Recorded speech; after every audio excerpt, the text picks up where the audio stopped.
오늘 말씀도 누가복음 15장 11절부터 32절까지 이 강의가 끝나면 이 구절들을 다 외우실 수 있을까요? 11절부터 32절. 제가 못하는 것도 여러분에게 강요하지 않겠습니다. 11절부터 32절.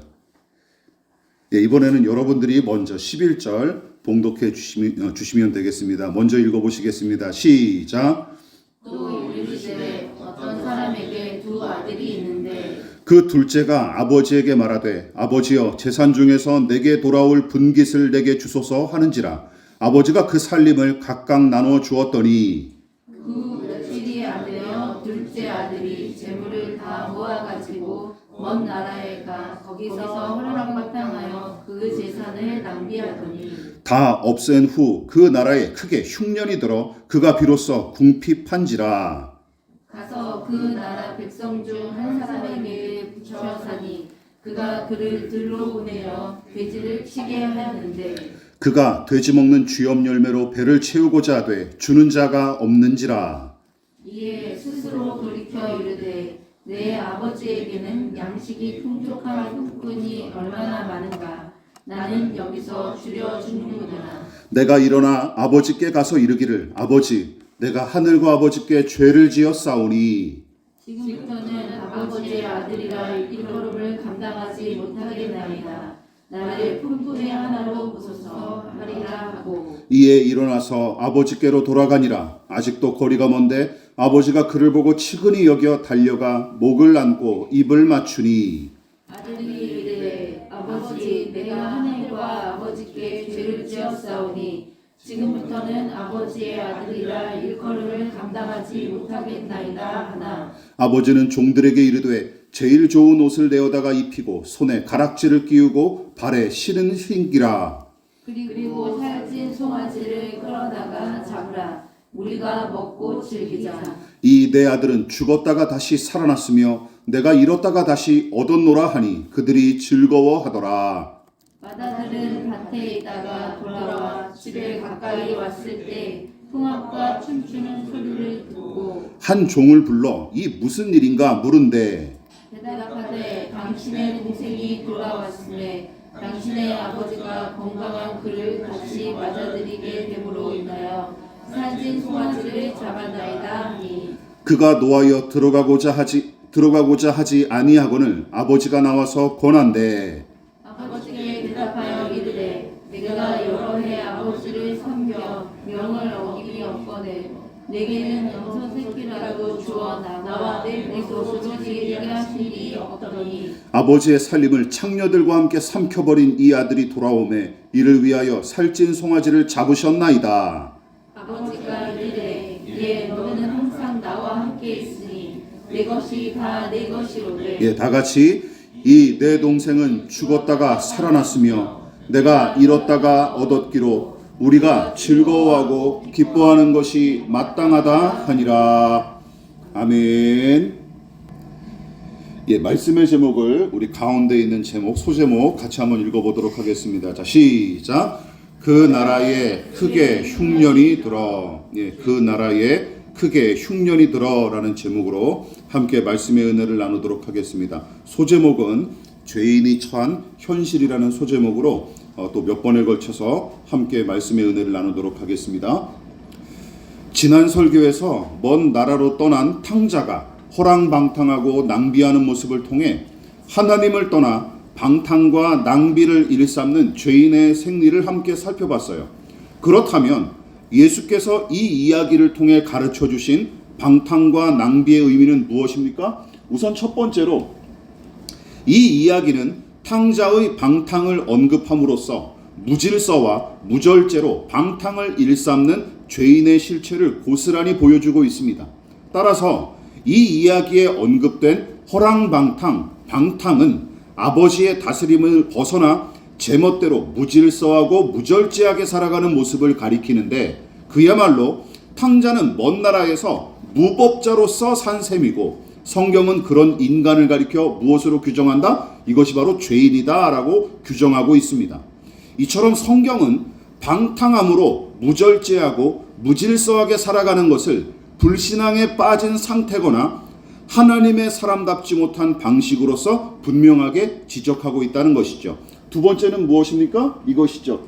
이 비유는 은혜로 받은 것을 오용하고 허비하는 죄인의 상태와 그 생리를 아버지께 받은 재물을 허투루 낭비하는 탕자의 모습을 통해 적나라하게 고발하고 있습니다. 그러니까 탕자의 낭비란 자기가 가진 것을 규모 있게 사용하고 적절하게 활용해야 하는데 아무런 계획 없이 가진 것을 마구 허비하고 무의미하게 흐트러뜨려서 없애는 행태를 가리키는 거예요.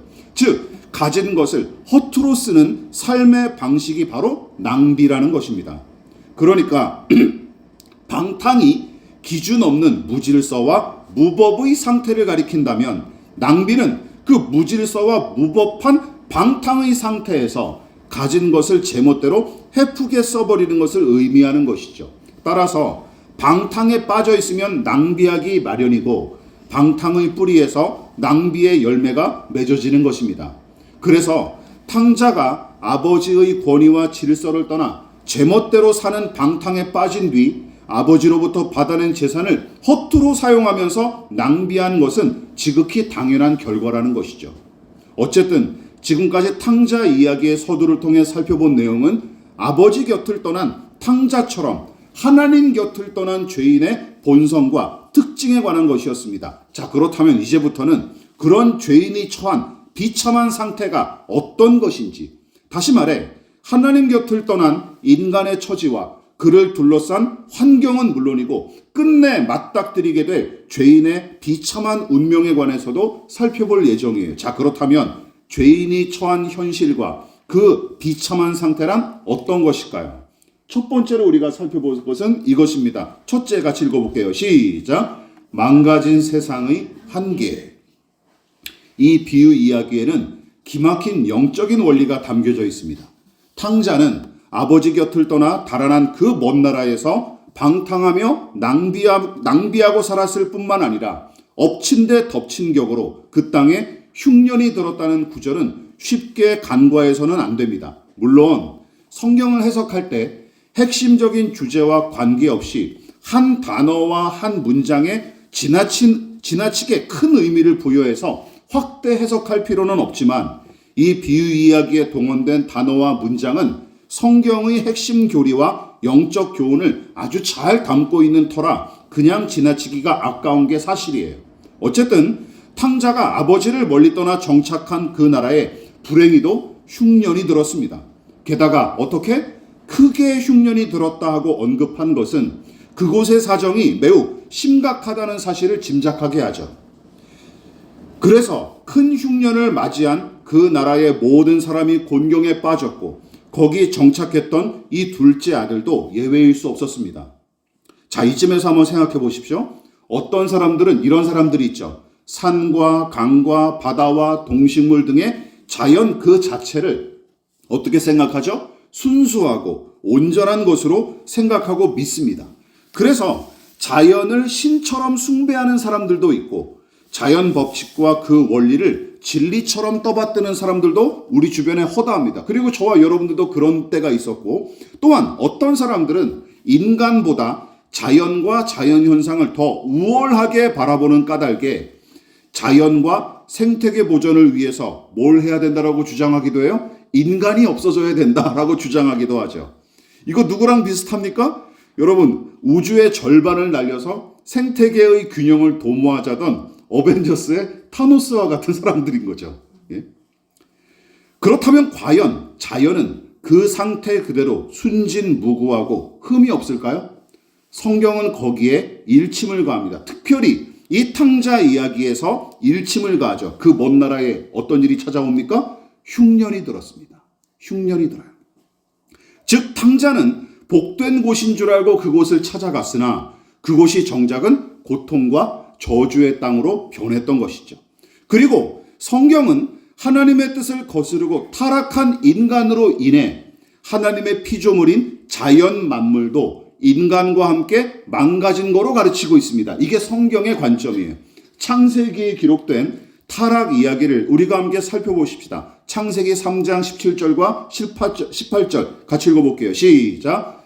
아담에게 이르시되 내가 내 아내의 말을 듣고 내가 내게 먹지 말라 한 나무의 열매를 먹었은즉 땅은 너로 말미암아 저주를 받고 너는 내 평생에 수고하여야 그 소산을 먹으리라.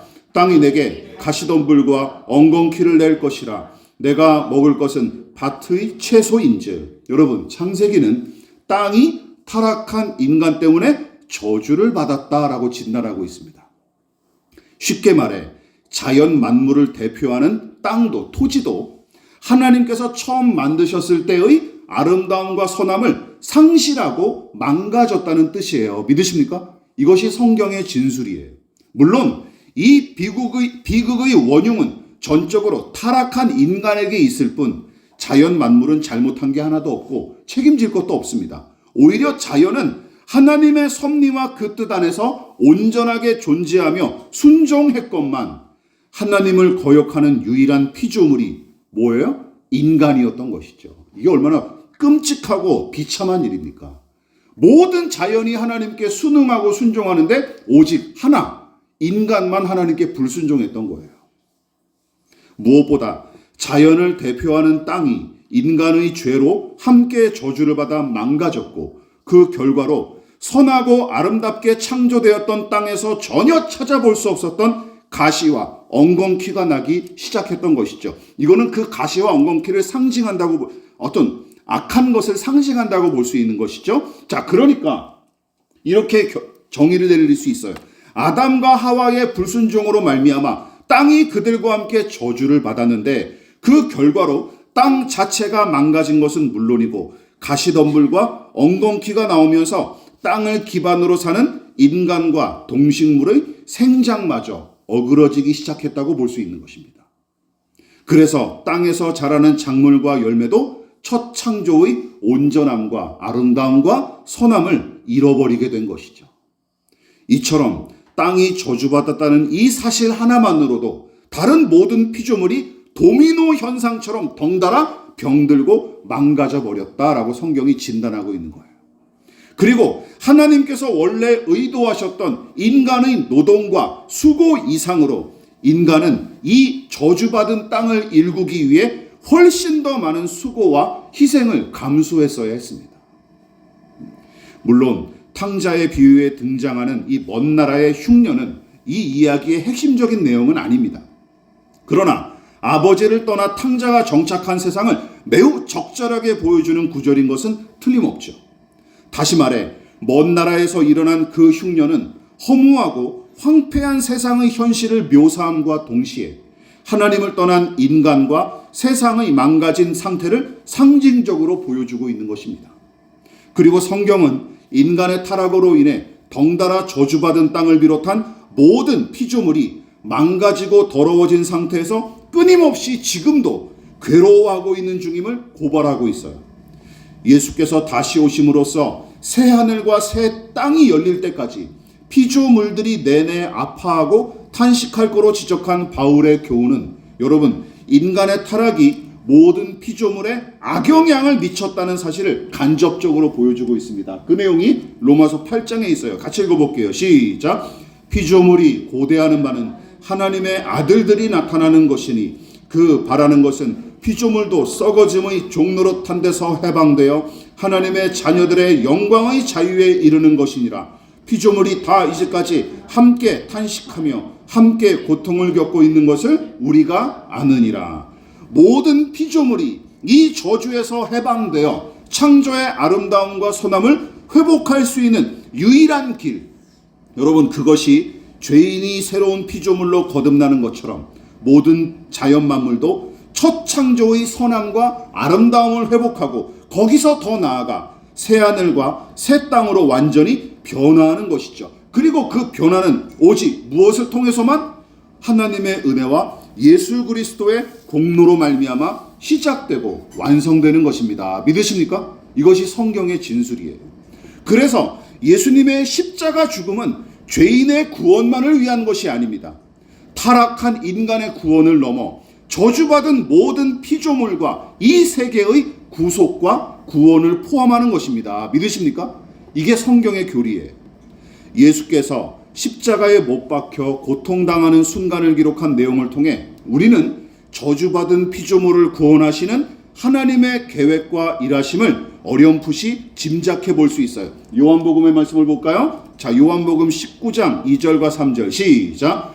군인들이 가시나무로 관을 엮어 그의 머리에 씌우고 자색 옷을 입히고 앞에 가서 이르되 유대인의 왕이여 평안할지어다 하며 손으로 때리더라. 여러분, 물론 이 내용은 나는 세상의 왕으로 오셨다 하고 증언했던 예수님을 로마의 군병들이 왕으로 분장하여 조롱한 일에 관한 기록인데, 그들은 빛나는 왕관을 대신하여 가시관을 주님의 머리에 씌우고 조롱했던 것이죠. 근데 주목할 점이 있지 않습니까? 땅이 저주를 받은 결과로 가시와 엉겅퀴를 내었는데, 주님은 그 저주의 상징이자 실체인 가시를 쓰고 십자가에서 죽임당하신 거예요. 굉장히 상징적인 일이죠. 그래서 기억하십시오. 이처럼 예수님의 십자가 죽음은 인간을 비롯한 모든 피조 세계의 구원을 위한 하나님의 놀라운 지혜와 섭리를 보여주는 사건이고, 그 중에서도 주님이 쓰신 이 가시관은 모든 피조물의 구원과 회복을 위해 일하시는 하나님의 의지를 아주 분명하게 표명하는 것입니다. 믿으십니까? 이것이 바로 여기서도 그런 하나님의 의지를 엿볼 수 있다는 것이죠. 자, 어쨌든 아버지를 떠난 탕자가 정착하고 맞닥뜨린 세상은 심히 가물고 메마르며 황폐한 곳이었으며, 지금 우리가 사는 세상도 그러합니다. 즉, 타락한 인간과 함께 저주받은 이 땅은 죄로 오염되고 악이 창궐하는 곳으로 전락했으며, 그로 인해 고난과 고통과 부조리가 판치게 된 것입니다. 그뿐만이 아닙니다. 여기서 우리는 두 번째 교훈으로 또 나아가십시다. 같이 읽어볼게요. 시작. 망가진 죄인의 한계.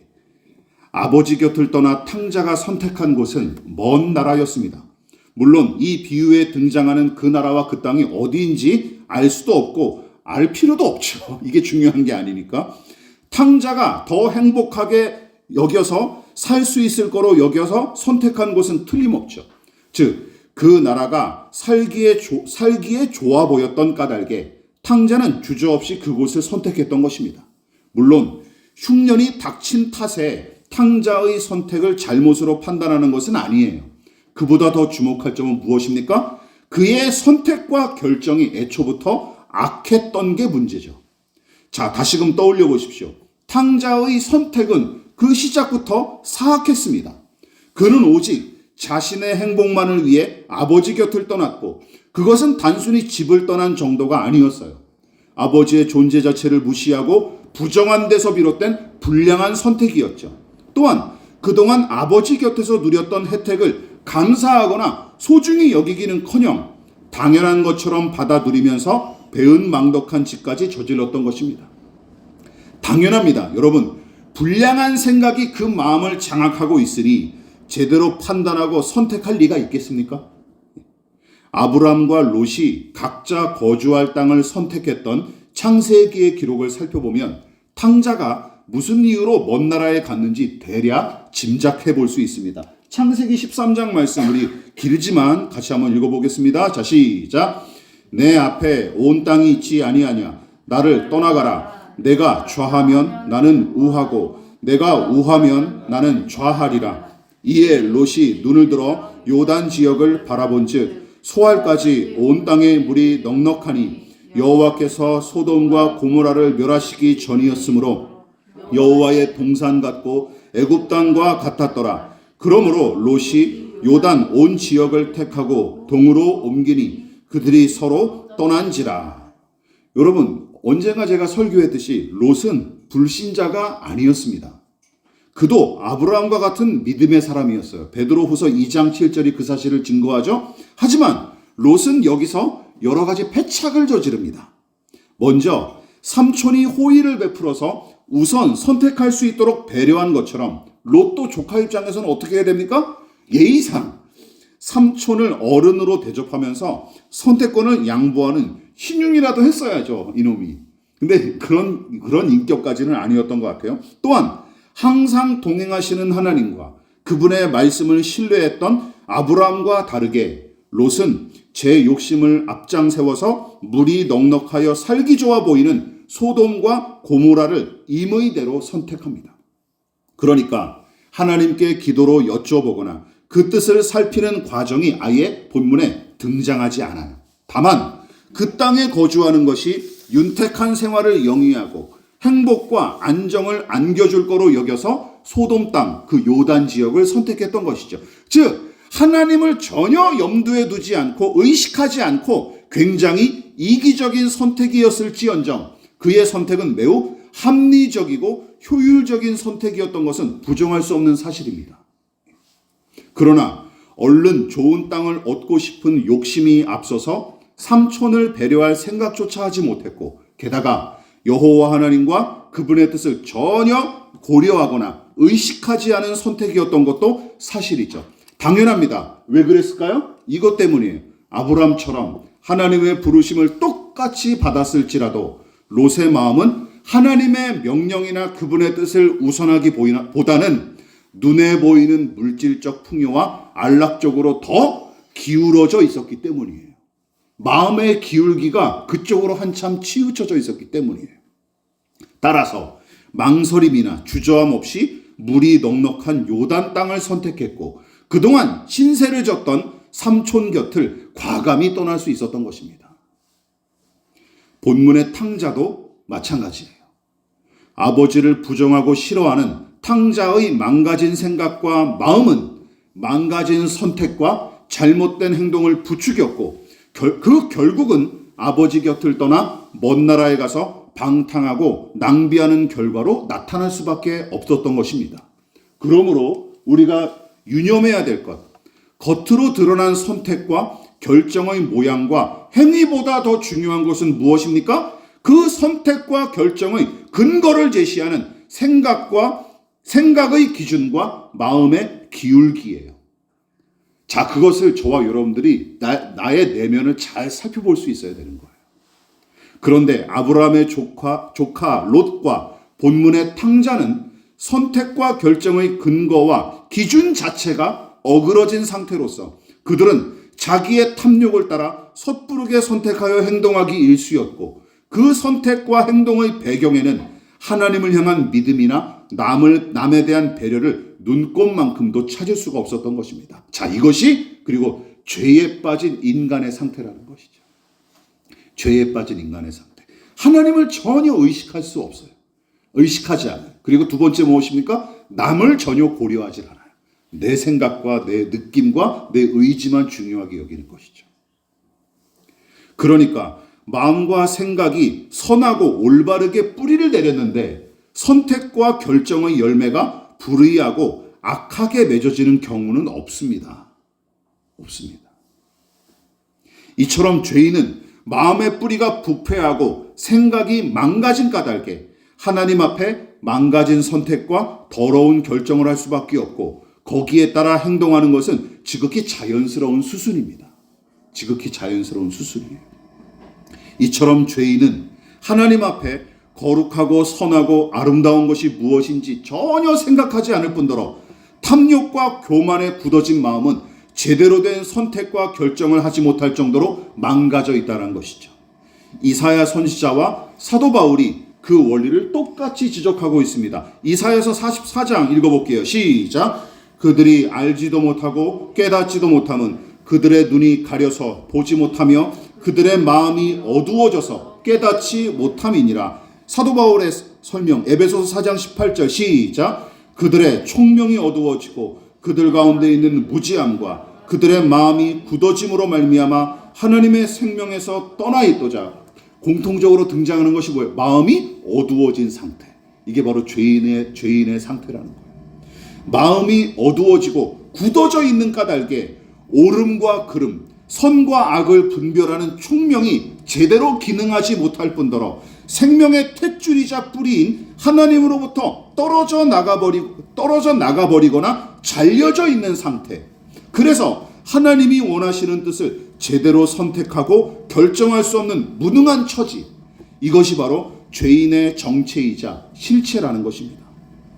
이처럼 죄인은 하나님을 알지 못하고 아예 관심이 없기에 하나님과 교제하는 일에 무관심하고 설령 하나님께서 분명하게 말씀하실지라도 귀를 막고 제 뜻대로 행하기 일수라는 것입니다.